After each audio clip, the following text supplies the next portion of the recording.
Buenos días. Damos comienzo a la reunión de la Comisión de Hacienda y Presupuesto correspondiente al día 26 de junio de 2013. Damos la bienvenida a los altos cargos de la Consejería que nos acompañan, como es habitual en esta comisión, a doña María Guardiola y a don Pedro Romero. Para dar lectura al orden del día, tiene la palabra el señor secretario de la Comisión de Hacienda y Presupuesto. Gracias, señora presidenta. Comisión de Hacienda y Presupuestos de 26 de junio de 2013. El orden del día es el siguiente. El primer punto, lectura y aprobación, si procede del acta de la sesión anterior. El punto número 2 consta de dos preguntas con solicitud de respuesta oral ante la Comisión. La pregunta 2.1, la pregunta 415, contiene cómo tiene previsto la Junta de Extremadura suplir los ingresos previstos por la recaudación de la enajenación no efectuada hasta el momento de la Oficina de Extremadura en Lisboa, formulada por el diputado don Jorge Amado Borrella. La pregunta 2.2, pregunta 416, ¿cuál ha sido la evolución de los ingresos recaudados por el impuesto del canon de saneamiento, formulada igualmente por don Jorge Amado Borrella, que ha sido pospuesta debido a la comunicación de la imposibilidad de comparecencia de la señora Directora General de Financiación Autonómica?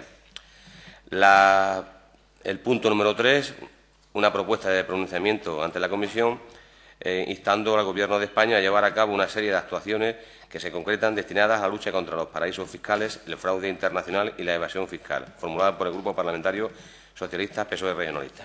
Nada más, señora presidenta. Comenzamos con el primer punto del orden del día, que es lectura y aprobación, si procede, del acta de la sesión anterior. Se aprueba el acta. Queda aprobada el acta por unanimidad.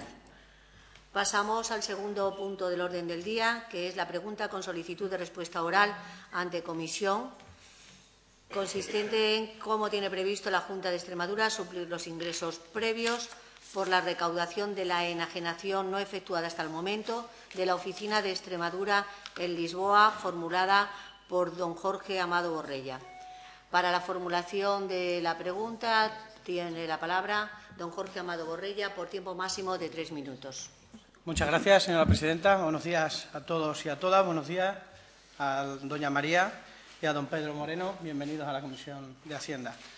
El señor consejero anunció en esta misma comisión hace aproximadamente un año, quizá más, en una comparecencia que solicitó mi grupo parlamentario para que informara sobre el plan de reequilibrio económico y financiero, anunció que la Junta de Extremadura iba a recaudar antes de que acabara el año, es decir, antes de que acabara el 2012, unos 111 millones de euros por la venta de patrimonio, cosa que no llegó a realizarse ni por asomo.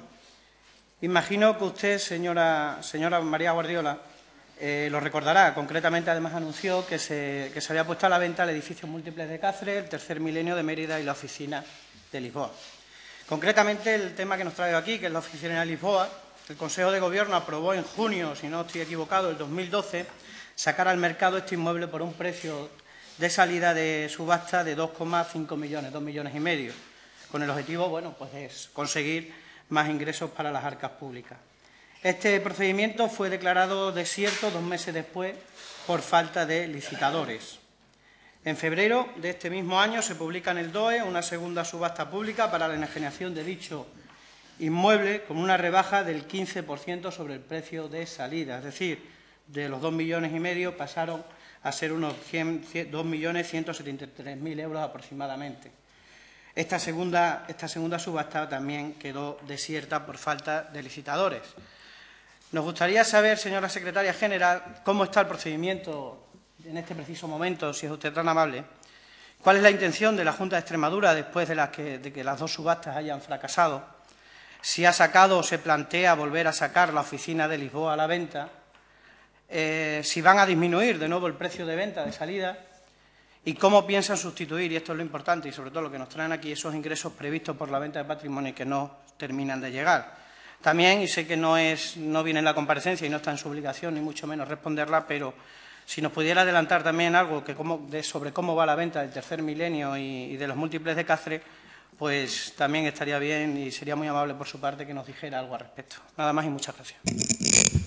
Muchas gracias, señor Borrella. Para la respuesta tiene la pregunta la señora secretaria general, doña María Guardiola, por tiempo máximo de 10 minutos. Muchas gracias, señora presidenta. Buenos días, señoras y señores diputados.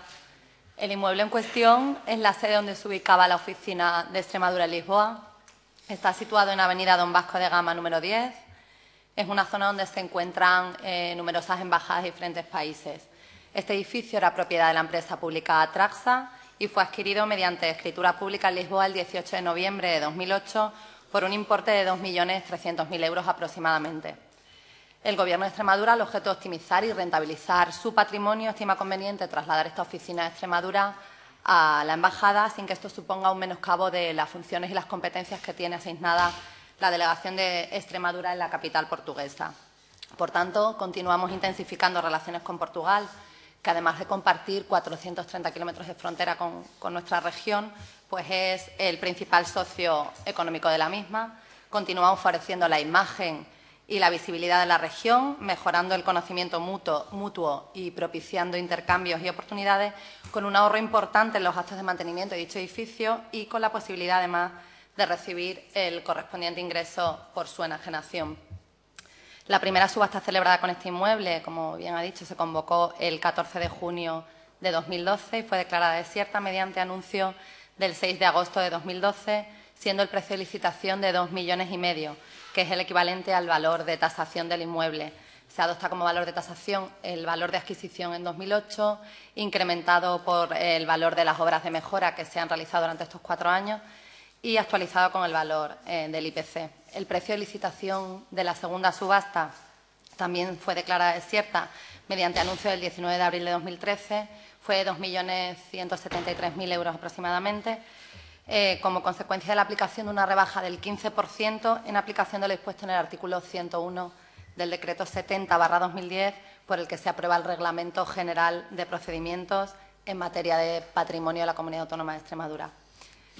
A mí la pregunta que plantea el señor Amado me parece que tiene un matiz derrotista, puesto que ya da por agotadas las posibilidades de venta del inmueble, en contra de lo que opina este Gobierno, que va a seguir intentando durante los 6 meses que faltan para terminar este ejercicio su salida, su venta y su enajenación.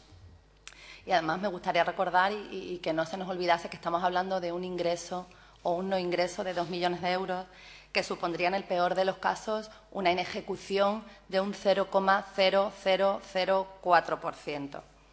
Hasta la fecha hemos tramitado 2 subastas que han quedado desiertas, pero puede llegarse hasta un máximo de 4 subastas. El valor de las sucesivas puede o bien repetirse o bien volverse a reducir en un 15% y, no obstante, también puede adjudicarse de forma directa en el plazo de 1 año en las mismas condiciones de la subasta desierta. Por tanto, yo entiendo que no debiéramos darnos por vencidos tan pronto. Pero para su tranquilidad, quiero apuntar una última cosa. Estos ingresos, hasta el momento no recaudados, se han visto más que compensados con ahorro en alquileres y mantenimiento, en gastos de mantenimiento de los edificios que han quedado vacíos, consecuencia del traslado al edificio de Mérida Tercer Milenio, por ponerle un ejemplo. Eso es todo. Muchas gracias.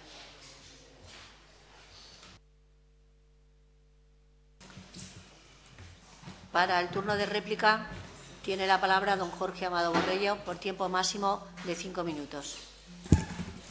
Muchas gracias, señora presidenta, señora directora, señora secretaria general. Seguimos en el mismo punto donde lo dejamos la última vez que hablamos de patrimonio. No se ha hecho nada, no se ha vendido nada, se ha intentado. Sabemos que las circunstancias del mercado inmobiliario están como están, pero cuando el señor consejero anunció esta medida con bombo y platillo, como suele hacer, el mercado inmobiliario hace un año estaba igual que ahora. O sea, se vendió que se iba a vender con total normalidad y evidentemente no se está haciendo por las circunstancias del mercado. Pero mire, en el último pleno le dije al señor consejero que han sido muy poco eficaces trabajando los ingresos. Sé que esto es muy poca cantidad, pero con el resto sería la venta de patrimonio, ya digo que se valoraba en 111 millones. Eso sí es una ejecución bastante importante, ¿verdad? Y a pesar de que ustedes subieron los impuestos del año pasado en más de 110 millones, a pesar de lo que hemos hablado 1000 veces, del canon del agua, del céntimo sanitario, ustedes dejaron de recaudar el año pasado, en el 2012, y está aquí el señor director general de presupuesto y lo podrá confirmar, 745 millones de euros y concretamente 372 millones del presupuesto no financiero. Son datos del señor Montoro, son datos que cualquier ciudadano puede entrar en la web del Ministerio de Hacienda, descargarse el documento de liquidación del presupuesto 2012 y lo pueden ver perfectamente. Es decir, quiero decir con esto que no tenga usted la tentación, como hace el señor consejero, de retarse conmigo cada vez que le doy un dato que no le gusta, para que, no sé, que da la sensación últimamente que quiere dimitir, porque nada más que sabe retarse conmigo sobre eso. Él lo decía, el señor consejero decía que esto eran ingresos de difícil realización. Imagino que se acordarán ustedes, ingresos ficticios, cuando ustedes accedieron al Gobierno en el 2011, incluso los utilizó para inflar el déficit, diciendo que eran ingresos de difícil realización y que entonces eso lo computaba como déficit. Curioso. Yo le pregunté en este pleno si estos 745 millones también eran ingresos ficticios y que si también lo iba a computar como déficit. La respuesta que tuve fue la de siempre. Cada vez que no le gusta un dato, es mentira ese dato. Siempre hace lo mismo. Incluso, venga de quien venga, venga de Montoro también, lo hemos visto. El señor consejero, cada vez que hay un dato, es curioso, venga de donde venga, siempre es mentira. Y digo todo esto, señora secretaria general, porque ustedes para este año tienen presupuestados en el capítulo 6 de ingresos, y está aquí el director general de presupuestos, 55 millones de euros. 55 millones de ingresos por la enajenación de inversiones reales. Les recuerdo que en el presupuesto anterior, en el 2012, ustedes tenían presupuestado 8 millones en este mismo concepto, es decir, un incremento en un año de 47 millones de euros por la venta de patrimonio. A mí me resulta un poco raro, y me explico, ¿no? No son capaces ustedes de vender lo que habían prometido, hoy se ha demostrado, hacen una ejecución pésima de los ingresos del año pasado y, aún así, aumentan las previsiones de ingresos de manera espectacular con respecto a la venta de patrimonio. Y me gustaría, porque no lo entiendo, me gustaría que me aclararan a qué viene ese incremento. Pero lo que más nos preocupa, señora secretaria general, no es que el señor consejero y el señor Monago se dediquen a anunciar a bombo y platillos medidas que luego no cumplen, como es el caso de los 3 edificios de los que hemos hablado antes, la oficina Lisboa, el edificio múltiple de Cáceres y el Tercer Milenio, y que luego no cumplan. Anuncian medidas a bombo y platillo, salen en los periódicos, pero luego no las llevan a cabo. Sí, pero lo que más nos preocupa no es esto, lo que más nos preocupa realmente es que esta pésima gestión de los ingresos luego se pueda traducir en una cosa que a ustedes les encanta y que a nosotros, desde luego que no, es decir, en más recortes. Ya les pasó el año pasado cumplir con el objetivo del déficit por encima de todo, por sobrepasarse, se pasaron de pueblo, por salir en portada, unido a una mala gestión de los ingresos les llevó a hacer unos recortes brutales. Recortes brutales que ya venían en el presupuesto y una ejecución pésima, sobre todo en inversiones y en sanidad, que somos la comunidad autónoma, tristemente otro galardón que nos llevamos, la comunidad autónoma que más recortó en 2012 en sanidad, la que más, por encima de Valencia, por encima de Madrid, por encima de todas. Nos tememos, señora secretaria general, que si este año siguen en el empeño de ser los campeones del déficit, si la partida de ingresos de venta de patrimonio ha aumentado y no son capaces de ejecutarla, como estamos viendo, y es probable, como así estamos viendo, digo, nos tememos que este año volvamos a ser los campeones de los recortes. Y eso tiene una consecuencia directa, es decir, seguir manteniendo el título de ser los campeones del paro. Y esto es, sin duda, lo que más nos preocupa. Es decir, que por una mala planificación y una pésima previsión presupuestaria nos podemos abocar otra vez a ser los campeones del recorte y, como consecuencia, los campeones del paro. Le pido a usted y al equipo de su consejería, al señor también director general, ya que el señor consejero demuestra cada día, como vimos el otro día en el pleno, que está cada día más lejos de la realidad extremeña, que por lo menos ustedes hagan el esfuerzo y trabajen de verdad, y con seriedad se lo digo, en estas cuestiones, en la vía de los ingresos. Les pido, mi grupo les pide que pongan todo de su parte para evitar que este año las políticas económicas de la Junta vuelvan a cargar contra las familias más débiles. De verdad se los pido. Y usted sabe que una de las maneras, y ustedes también lo saben, que una de las maneras es trabajando bien la vía de los ingresos, la venta de patrimonio que ustedes prometieron y que no están llevando a cabo, o mínimamente. Que se olviden, por favor, que se olviden, ya voy terminando, que se olviden de los titulares de prensa y que la mayor aspiración de este Gobierno sea de una vez por todas que las familias extremeñas dejen de hacer sacrificios por sus obsesiones y sus políticas austericidas. Le pido, señora secretaria general, que usted y su equipo bajen a la realidad, a la Extremadura real, por lo menos que ustedes sean conscientes de la realidad que vive nuestra región, por lo menos ustedes, ya que el señor consejero, como he dicho antes, parece que se ha escondido en el maravilloso mundo del señor Monago y no quiere salir de ahí. Nada más y muchas gracias, señora presidenta. Muchas gracias, señor Amado Borrella. Para contestación a esta intervención tiene la palabra por tiempo máximo de 5 minutos doña María Guardiola. Muchas gracias, señora presidenta. En primer lugar, me gustaría contarle un poco al señor Amado cómo está la situación con respecto al edificio Mérida Tercer Milenio. El edificio urbanísticamente ya cuenta con la licencia de primera ocupación y con la concesión de licencia de actividad o de apertura. En la recepción favorable que hace el Ayuntamiento de Mérida con respecto a este ejercicio, se condiciona a que se presenten una serie de proyectos de obra para la mejora de la urbanización de la zona, para las zonas verdes, para cumplir el estándar de aparcamientos. Y en este momento lo que se ha encargado por la Consejería de Fomento ya los proyectos para dar cumplimiento a este estándar de aparcamiento y a decentar la urbanización de la zona. En el presupuesto de ingresos del ejercicio 2013 no se contempla la operación de sale and leaseback del inmueble Mérida Tercer Milenio, puesto que este Gobierno ha dado prioridad al adecentamiento de la zona. Por tanto, no tiene usted que preocuparse si no se enajena, porque bien es verdad, y yo también recuerdo que en otras comparecencias o en alguna otra pregunta que usted me ha hecho y ha hecho referencia a la venta de este edificio, ya le comentamos que la circunstancia en 2012 era una y al Gobierno le interesaba llevar a cabo su enajenación, y cuando recibimos el ingreso, por ejemplo, del impuesto bancario, pues la Administración considera que no es prioritaria realizar esta operación. Por tanto, no tenemos ningún tipo de prisa para vender el edificio de Mérida Tercer Milenio. Por tanto, repito, este ingreso no está presupuestado en el ejercicio 2013.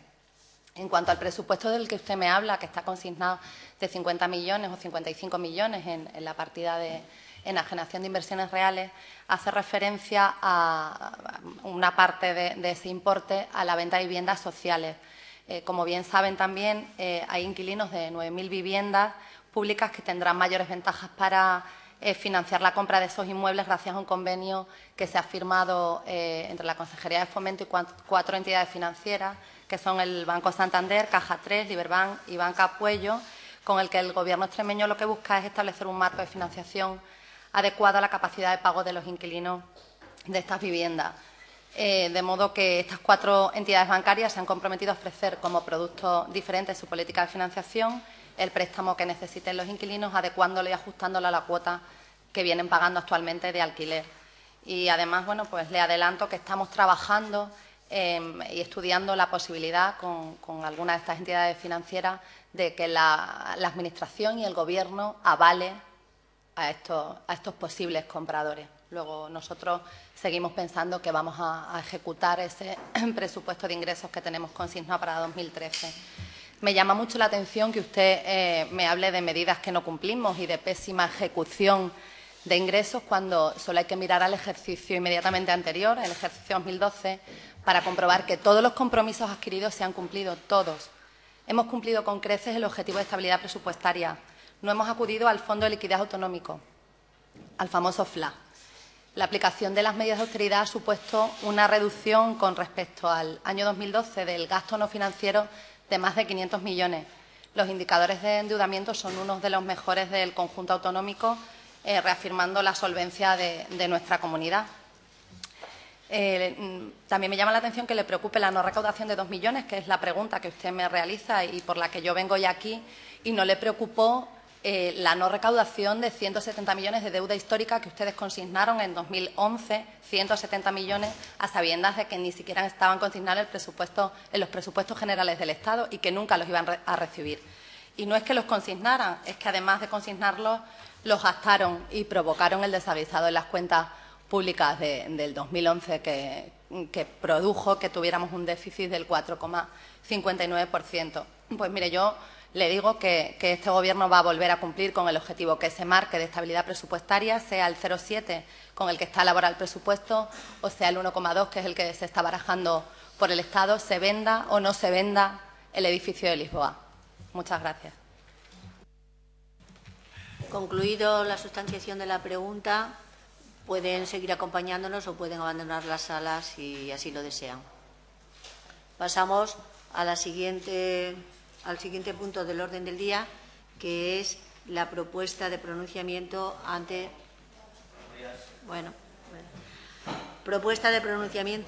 comisión. La propuesta de pronunciamiento de la Cámara instando al Gobierno de España a llevar a cabo una serie de actuaciones que se concretan destinadas a la lucha contra los paraísos fiscales, el fraude internacional y la evasión fiscal. Para la defensa de la propuesta tiene la palabra por tiempo máximo de 10 minutos don Jorge Amado Borrella. Muchas gracias, señora presidenta. No voy a agotar todo el tiempo. Señores diputados, señoras diputadas, la Unión Europea calcula que los Estados miembros dejan de recaudar un billón con B de euros al año debido al fraude y a la evasión fiscal. Una cantidad brutal, asombrosa. Para que se haga una idea de lo que estamos hablando, esta cantidad supera lo que destinan todos los Estados miembros a la sanidad y a más de 4 veces los recursos destinados a educación por la Unión Europea. Lo peor de todo es que, a pesar del esfuerzo, más bien escaso, y de ahí esta iniciativa, que están haciendo las instituciones, tanto nacionales como internacionales, esta tremenda cifra sigue creciendo cada año. Esto es lo peor. Por eso, señores diputados, señoras diputadas, creemos que es necesario atajar de raíz este problema y que ni los gobiernos ni los parlamentos como este, que podrán decir que quizás esto nos queda un poco lejos, pero ni los responsables políticos como nosotros podemos mirar para otro lado. Ahora más que nunca, señores diputados, es el momento de estructurar una propuesta factible a escala internacional, pero no medidas aisladas, que es lo que se ha venido haciendo, sino una auténtica estrategia de calado en cuanto a la armonización fiscal y el fraude internacional y en cuanto al fraude de las jurisdicciones opacas y los paraísos fiscales, los que conocemos como paraísos fiscales. Y eso precisamente es lo que pretende esta iniciativa, que ha sido presentada también por el Grupo Parlamentario Socialista en el Congreso de los Diputados. Lo digo por si luego la señora Villalba me lo dice, cosa obvia, no voy a presentar una del Partido Popular. Esta propuesta de pronunciamiento recoge 30 medidas concretas y eficaces. La imagino que la habrán visto ustedes, 30 medidas que pretenden buscar nuevos instrumentos y exigir una mayor atención, una mayor dedicación y más ambición por parte de las autoridades nacionales, europeas e internacionales. Creo sinceramente que todos y todas los miembros de esta comisión estamos de acuerdo en el fondo y en el espíritu de esta iniciativa, es decir, la lucha contra los paraísos fiscales, contra el fraude fiscal y la evasión fiscal a nivel internacional. No voy a entrar, señores diputados, en enumerar una por una las 30 medidas, pero voy a destacar algunas de ellas, como por ejemplo la petición al Gobierno de España de integrar en su política impositiva el plan de acción de la lucha contra los paraísos fiscales, el fraude fiscal y la evasión fiscal, aprobado recientemente tanto por la Comisión Europea como por la Comisión de Asuntos Económicos y Monetarios del Parlamento Europeo. No sabemos por qué el señor Rajoy y el Gobierno de España sigue sin hacerlo. También pedimos al Gobierno del señor Rajoy que ponga en marcha una estrategia con los medios y recursos humanos necesarios para reducir la brecha tributaria a la mitad antes del 2020. Hay que recordar, saben ustedes, que los recursos que deja de recaudar Hacienda en España por el fraude, la Unión Europea lo valora, lo cifra en unos 70.000 millones de euros. Una auténtica barbaridad. Y por último, pedimos que el Gobierno lidere en el seno de la Unión Europea, en el G20 y en la OCDE, una estrategia para la armonización fiscal europea e internacional, incluyendo figuras como el impuesto de transacciones internacionales, fiscalidad verde, etcétera. Como ven, nada que ver con la famosa amnistía fiscal que suponía que íbamos a arreglar el tema del fraude fiscal y no hubo una medida más ineficaz y absolutamente injusta que esa. Contra los paraísos fiscales, señores diputados, se proponen medidas como la de impedir que los bancos españoles posean filiales y sucursales en paraísos fiscales, o que la Agencia Estatal de Administración Tributaria examine a los españoles que cambien su residencia a un paraíso fiscal a efecto de comprobar su residencia habitual, es decir, más transparencia para las autoridades fiscales. Además, se pide establecer un registro europeo de fideicomisos donde se declaren los beneficios titulares y reales de los mismos con el objetivo de que pueda ser consultada por cualquier autoridad fiscal. Insisto, más transparencia para la labor que desempeñan las autoridades en la lucha contra los paraísos fiscales. Contra el fraude fiscal, señores diputados, habría que destacar la necesaria reorientación y un nuevo impulso de la Oficina Europea Antifraude, es decir, de la OLAF, así también como promover, y ya lo hemos anunciado, la supresión de los billetes de 500 euros, que, como saben, son billetes que facilitan mucho la dañina labor de los delincuentes fiscales. Y creo que la inmensa mayoría de los que estamos aquí pocas veces lo hemos utilizado. Y con respecto a la evasión fiscal, proponemos instar a la Comisión Europea a exigir la publicación de la información contable desglosada por países para las empresas multinacionales. El objetivo es claro y, además, consideramos que es necesario, es decir, comprobar que estas empresas cumplen con las normativas en materia de precios de transferencia.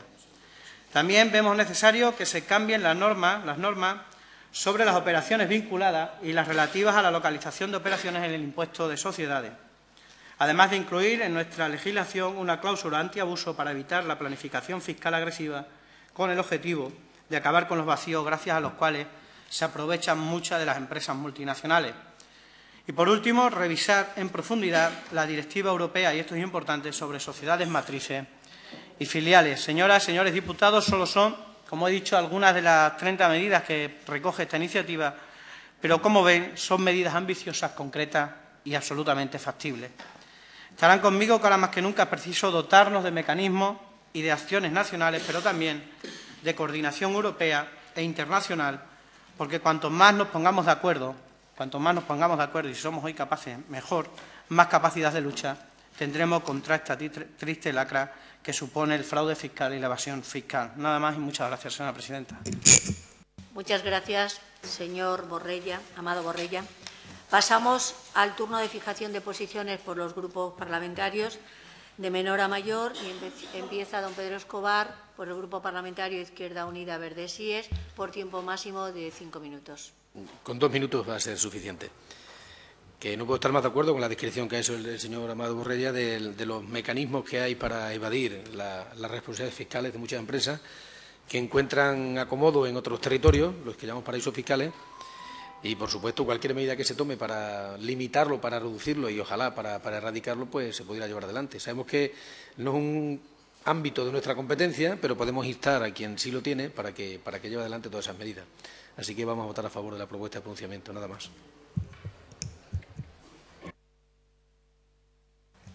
Muchas gracias, señor Escobar. A continuación, tiene el turno de palabra por tiempo máximo de 5 minutos doña Beatriz Villalba, del Grupo Parlamentario Extremadura Unida, Partido Popular. Muchas gracias, señora presidenta. Señorías, la lucha contra el fraude fiscal es algo fundamental tanto en las políticas nacionales como internacionales. Es algo que tienen muy en serio tanto en la Unión Europea como en España. Ustedes dicen que debe ser un tema crucial. En esto discrepo con el Partido Socialista. Es un tema crucial, es un tema al cual se le están poniendo soluciones. De hecho, es un tema en el que la Unión Europea y España ya están trabajando. Esa es la diferencia entre el deber ser y el ser. Señorías, ustedes solicitan que España lidere una lucha contra el fraude fiscal, la evasión fiscal y los paraísos fiscales. Les tenemos que informar desde este grupo parlamentario que eso ya se está produciendo. España ya está liderando esa lucha contra el fraude fiscal, la evasión fiscal y los paraísos fiscales. Y no solamente la lidera, sino que este Gobierno entiende que la caída de ingresos se tiene que compaginar con una lucha exhaustiva por todos aquellos que defraudan. Y, como he dicho, no solamente la lidera, sino que además, junto con Alemania, Francia, Reino Unido e Italia, han puesto en marcha un programa o un plan piloto de intercambio de información fiscal, señor Amado, algo que ustedes solicitan, basado en la norma estadounidense FATCA.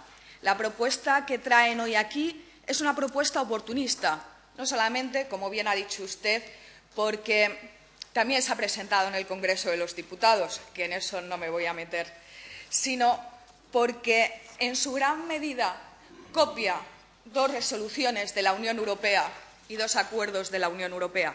Una resolución de mayo del Parlamento Europeo de la lucha contra el fraude fiscal, la evasión fiscal y los paraísos fiscales. De hecho, copia las conclusiones número 23, 8, 61, 66, 67, 28, 15, 65, 70, 75, 9, 14, 49, 63, 27, 26, 32, 61, 48, 25, 51, 55, 54, 33 y 50.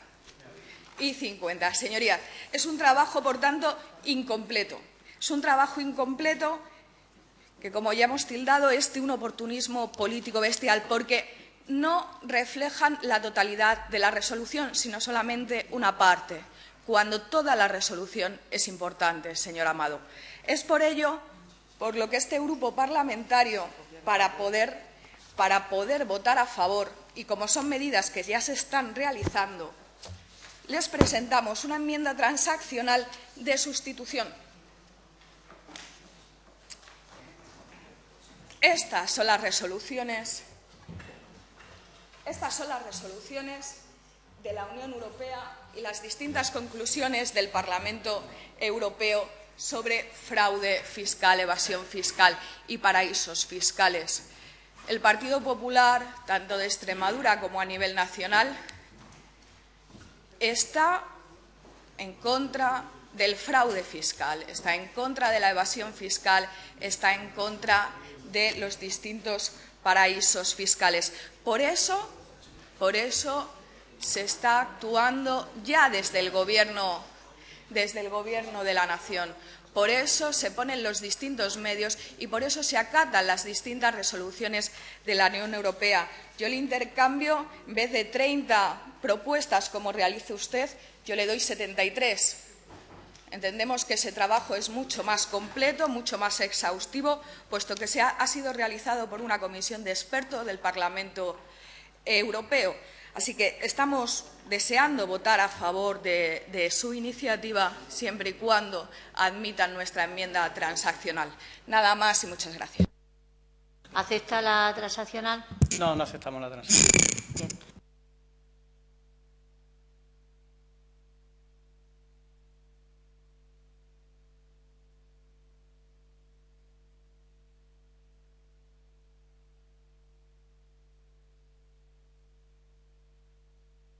Pues entonces continuamos con el debate en los términos en que se había iniciado anteriormente.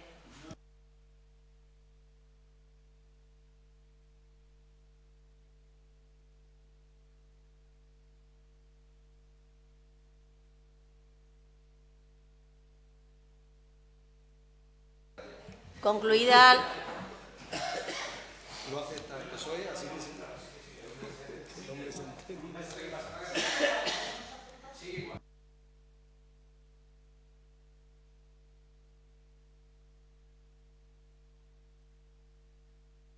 Pongamos un poco de orden en el debate y continuemos, que esto de repente se ha convertido en un pequeño gallinero. Para continuar con el debate, para la réplica, por tiempo máximo de 5 minutos, tiene la palabra don Jorge Amado Borrella. Muchas gracias, señora presidenta. Señora Villalba, si quiere votar a favor, puede votar a favor, porque es que no estoy incompleta y le digo porque el primer punto pone integral en la política impositiva el plan de acción de lucha contra los paraísos fiscales, el fraude fiscal, la evasión fiscal, aprobado recientemente tanto por la Comisión Europea a finales del 2012 como por la Comisión de Asuntos Económicos y Monetarios del Parlamento Europeo, que es a lo que usted se refiere y lo que yo tengo aquí. No, o sea, está incorporada. Está incorporada. Lo que pasa es que, bueno, si ustedes se quieren abstener, busquen otra excusa, porque la intervención que usted ha hecho, de verdad se lo digo, más conformista no se puede hacer, no se puede ser. Sabemos que hay 1 billón de euros, como he dicho, por fraude fiscal, que es lo mismo que se gastan todos los Estados miembros en educación, en sanidad, y usted dice que sí, que se está haciendo, pero no se puede hacer más. No se puede hacer más. No hay medidas aquí concretas que de verdad ayudan y son medidas para colaborar, medidas eficaces y totalmente factibles para acabar con esa lacra. Y usted dice, no, se está haciendo. ¿Qué están haciendo ustedes? La amnistía fiscal, eso ha conseguido acabar con el fraude fiscal. Yo, de verdad, le agradezco en primer lugar al señor Escobar que haya votado a favor, porque sí que es verdad que es una iniciativa bastante bien elaborada y trabajada y que pone medidas bastante tangibles para poder luchar entre todos y todas contra esta lacra, que en el fondo estamos de acuerdo, pero lamento de nuevo una vez más la postura del Grupo Parlamentario Popular, pues nada más que se le exige un poquito, que tampoco le estamos exigiendo mucho, al señor Rajoy, inmediatamente buscan una excusa para abstenerse o posicionarse en contra de la iniciativa, aun sabiendo que es una iniciativa bastante tangible y bastante oportunista y real, ¿no? Con respecto a lo que usted suele decir, que si le han presentado mi grupo parlamentario en Madrid, obviamente. Ustedes hacían lo mismo, el señor Pedro Escobar hace lo mismo, y lo raro sería que yo trajera aquí una iniciativa que ustedes, su grupo parlamentario haya presentado en Madrid. Nada más, señora presidenta. Muchas gracias, señor Amado Borrella. Para cerrar el debate, los grupos parlamentarios tendrán un turno de 5 minutos, de menor a mayor. Por tanto, don Pedro Escobar tiene la palabra. Bueno, volvemos a estar en esos casos en los que unos pretenden ser el Frente Palestino de Liberación y otros el Frente de Liberación Palestino, lo cual justifica la más dura confrontación y las votaciones diferentes, ¿no? Yo mantengo el voto que he dado antes a favor de la propuesta de pronunciamiento. A continuación, don Jorge Amado. Y para finalizar, doña Beatriz Villalba. Muchas gracias, señora presidenta. Hombre, que el Partido Socialista tilde al Partido Popular de conformista, de verdad que eso se sale de madre en cualquier escenario político, y más contra la lucha del fraude fiscal.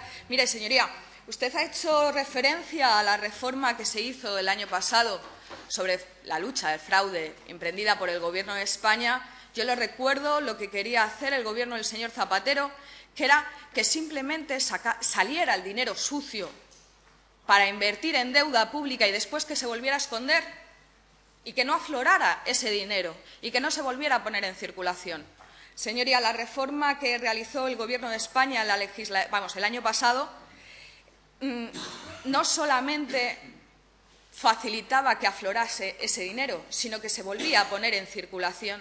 ¿Para qué? Para poder hacer efectivo los gastos en sanidad, en educación, en dependencia, los distintos servicios sociales, incluso en pensiones. Algo todo ello que quedó un poquito tocado gracias a la labor socialista de los últimos 8 años.